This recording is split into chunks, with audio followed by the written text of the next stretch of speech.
have a lobbyist. No, they send you prayer. Yeah. On Monday, Mr. Good evening, everyone. Okay, yes. I'm Gloria Reed, co-president of the League of Women Voters of the Rochester Metropolitan Area.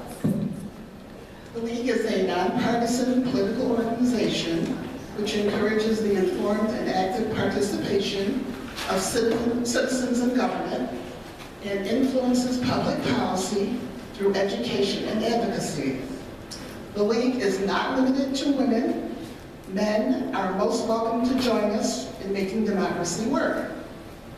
On behalf of all the members of the Rochester Metropolitan Area, League of Women Voters, the Center for Governmental Research, and the Children's Agenda, I'd like to welcome you to our November forum, Stand with Families and Children in Our Community. We chose child care subsidies as the focus of our research effort in 2014, funded out of the Beatrice Bibby Endowment. We are proud to present this panel discussion on this important issue, and we are especially pleased to be able to offer a question and answer segment following the presentations.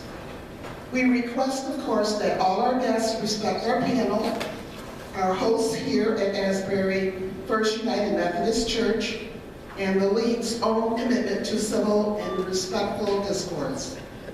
And now it is my pleasure to introduce Catherine Smith, Vice President and Advocacy Director, who will introduce our panelists this evening. Thank you. Catherine. Thank you, Gloria. Good evening. The League of Women Voters and the Center for Governmental Research is pleased with the support of the B. Bibby Endowment that we're able to present tonight's forum. Before I introduce our presenter, Erica Rosenberg, who's a researcher at the Center for Governmental Research that did the report that is available, I want to say a few words about B. Bibby. Mrs. Bibby was a long-time member of the League, serving leadership roles here in the Rochester area and at the League of New York State. As she approached her 100th year, still very engaged in all League projects and events, she set up an endowment at the Center for Governmental Research. We were very pleased that her vision and her long-time planning has enabled us to carry on her decades of work and advocacy in our community. This issue of supporting families by providing good daycare programs for all children was one of many of Bee's interests. We hope her family will be pleased with our choice of topics and will have available the report that has been written by the Government Research Center. I am going to introduce Erica, who is from the Center for Governmental Research, and she will give a PowerPoint presentation on the report, and as I said, the entire report is available. After Erica's presentation, I will introduce some panelists who have been asked to respond, and then we will do the question and answer period. Erica, the author of this report, has been a researcher at the Center for Governmental Research since 2005. She's the leader of the Community Profiles team. She works on a variety of program evaluations, educational reforms, and strategic planning projects. Before joining the Center for Governmental Research, Ms. Rosenberg was a reporter covering state government and city schools in Rochester. We're delighted Erica could be with us this evening.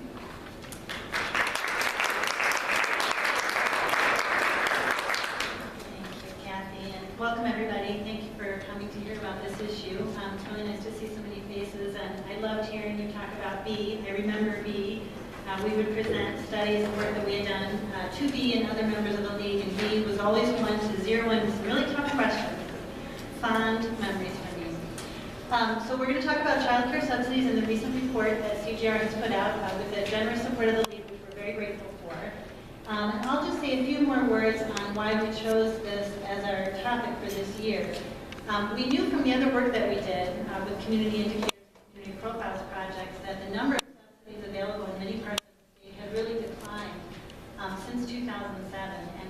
that, of course, that was over a period where families have increasingly struggled economically, so we were concerned about that.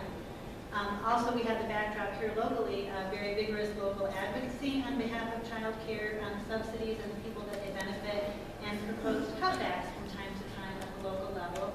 We know that quality early care is really critical, not only for school readiness, which is a really important issue in our city and in our surrounding suburbs, but also for overall child development. Children need to be in quality settings in those early years for brain development, for social development, for language development, and sometimes the home is a wonderful setting, and sometimes parents can't be with the children in the home, so they need something else.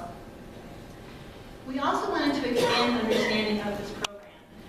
The more I've learned about it in these past couple months, almost the more confused I've become. I'm exaggerating a little bit, but it's a very complex program. There's many different aspects to it, many different working parts, many different levels of decision making. So that was part of our goal too, was to make it a little bit more transparent to the public, how this program works and what the important components of it are.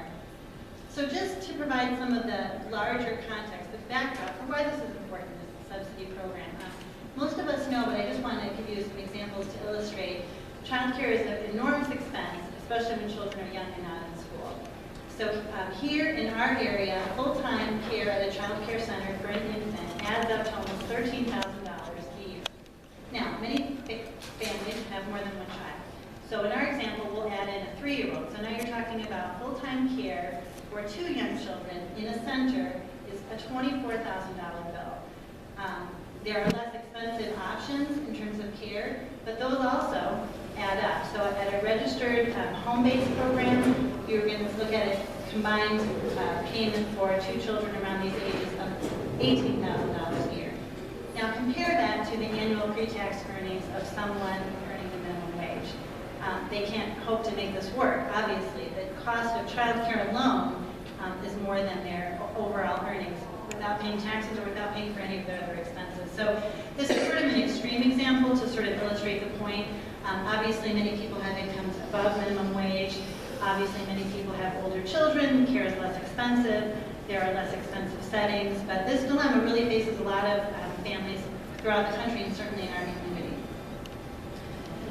Just to talk to you a little bit about the nuts and bolts of the subsidy program. Some of you may already be quite familiar with this. There are 2 basic components to the subsidy program, and the first is families receiving public assistance or any kind of welfare. If those families are engaged in work or work activities, they're eligible for a subsidy. The other large chunk of people receiving subsidies for child care are people who are determined to be income eligible.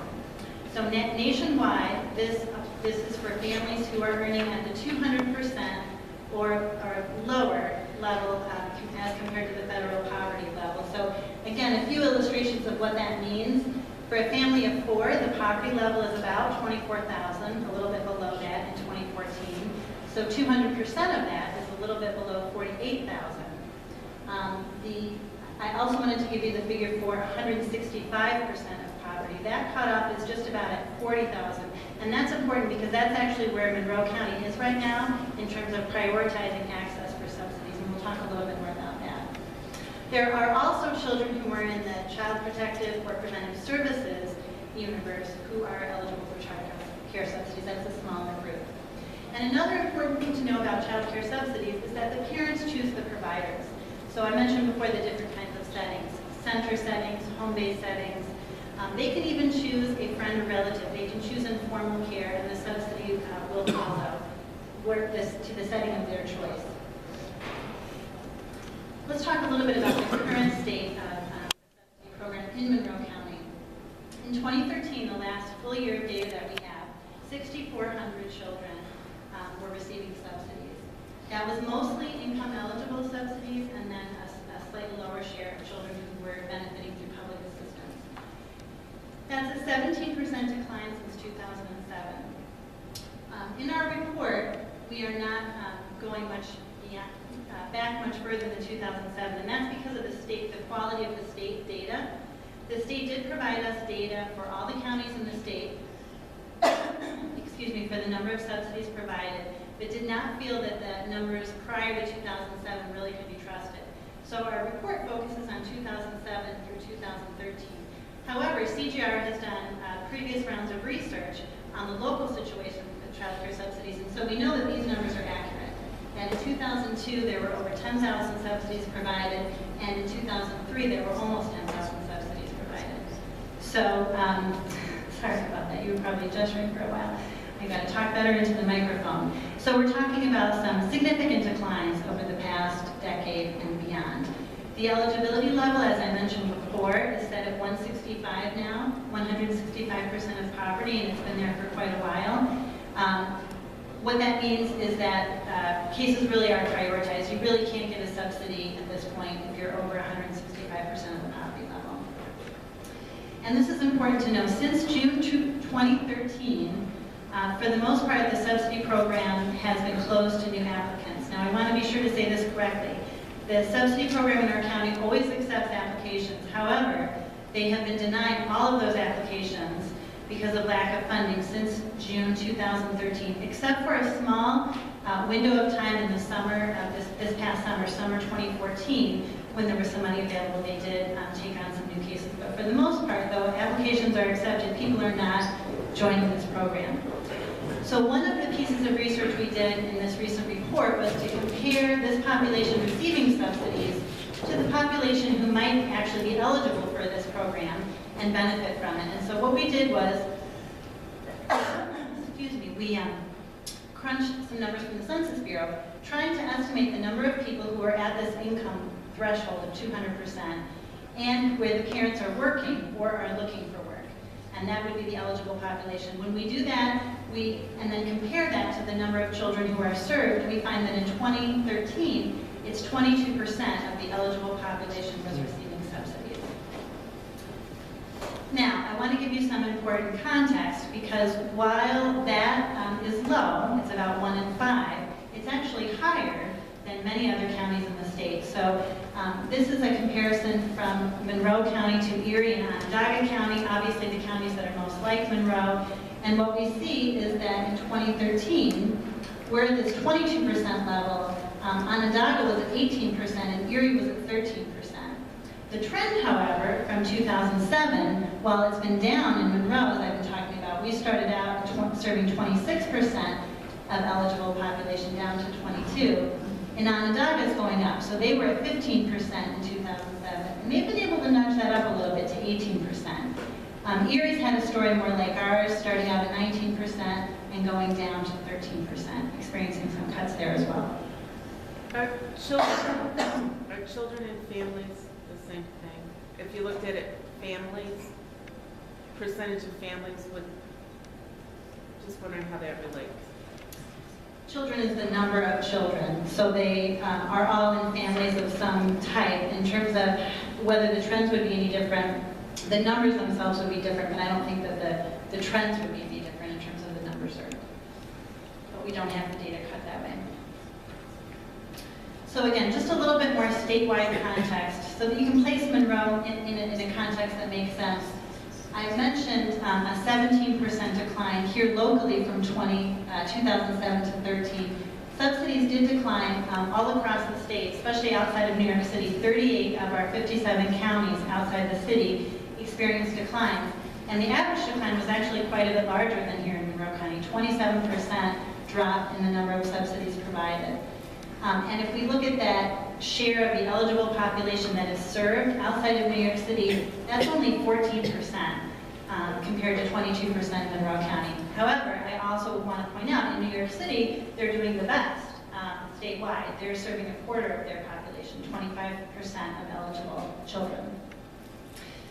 Another important point is to know a little bit about the spending, and we'll get into that a little bit more. Monroe has, by far, the highest level of mandated spending in the state outside of New York City. So the county is mandated to spend a little over $4 million every year of local money on child care subsidies. New York City is way higher, of course, at like 50-some million. But the next highest mandate statewide is Nassau County, which of course is a lot larger than Monroe County, and their mandate is quite a bit lower than ours at $1.5 million. So again, just a little bit of important context. So getting further into the numbers here on dollars, federal and state spending, we inflation adjust these numbers because we think that makes it more accurate and real. Looking at it over the time span that we're talking about, there was this increase in 2009, 10, 11. That was federal stimulus funding flowing down from the federal government to the states to the counties. So there was a bump in funding for child care subsidies and, of course, lots of other things at that time. And then it went away, and we ended up down compared to where we started by about 2%. So currently in our community, under $36 million from the federal and state governments coming to support child care subsidies.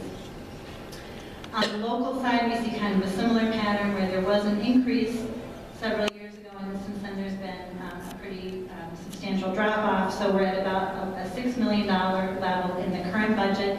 And of course, if you were watching the news today, there's a cut proposed in the upcoming budget by the county executive. So adjusted for inflation, local spending is down 5% over this time period. So that's a major reason why fewer children are receiving subsidies, of course. The spending at all levels, federal, state, local, is not keeping up with inflation. I want to just tell you about two other things that are affecting this, though. Families are choosing more expensive settings for children who are receiving subsidies. This is not necessarily a bad thing. I think a lot of people are supportive of this trend because it signifies perhaps higher quality settings, places where there are regulations in place and there's some monitoring, but it does add cost. So back in 2003, almost half of the children on subsidies were in informal care settings, these legally exempt settings. Now that's down to 2013, about a quarter of the children who are receiving subsidies. And the costs for some types of care are rising faster even than inflation. So this isn't true across the board, and we didn't look at this super in depth, but we did some sort of quick and dirty analyses, and some types of care, the costs as calculated by the state are actually rising faster than inflation. So that's all factoring into why we're seeing fewer kids who are able to benefit from this program. I want to talk just a little bit about how the need for subsidies is distributed throughout Monroe County. It's not by any means confined to the city, and in fact, the need for subsidies is growing faster in some of our outlying towns. So this again is that population at or below 200% of poverty and working. And so we do see double-digit increases in several of our inner ring suburbs in particular. And we actually see a drop in the city of Rochester. Now that's not because child poverty is down, it's probably because fewer parents are working, but we do see somewhat of a drop over this period, 2000 to 28-12. So now we have a situation currently where the need for subsidies, it's not evenly split between the city and suburbs, but about 40% of the need for subsidies is coming from the suburbs. So we talked a little bit about what would it take to begin to close this gap between the need for subsidies, potential need for subsidies, and the availability of subsidies. I don't want to bore you with all the figures in this chart, in part because these are very, very rough estimates, but they are big numbers, and that shouldn't surprise us. When we know we're only serving a fifth of the potential need, and we know how expensive childcare is, we know this is a big problem to take on and try to solve in a universal kind of a way. There are different ways we might be able to slice this, though. So this 0 to 200% of poverty is the most expansive way to look at the program. We might decide we want to target families who are at the poverty level or below, and then we're talking about fewer children that we need to serve and less cost. We might look at the capacity, the unused capacity within the current child care system and think about filling those slots. If we look at the problem that way, again, the potential cost to do something does fall. So I'll just talk for a second. So issues to consider, and maybe we'll talk about some of these tonight, and maybe we won't. But one thing I think bears mentioning is just that the funding mechanisms for this program are really sort of antiquated. So the local mandated spending is based on, my understanding is, caseloads from 1995. And the way the state and federal money is allocated is not based on data that's quite that old, but it is based on historical spending levels. So they average the spending in the last 5 years for a county, and as long as you haven't rolled over any of your funds, meaning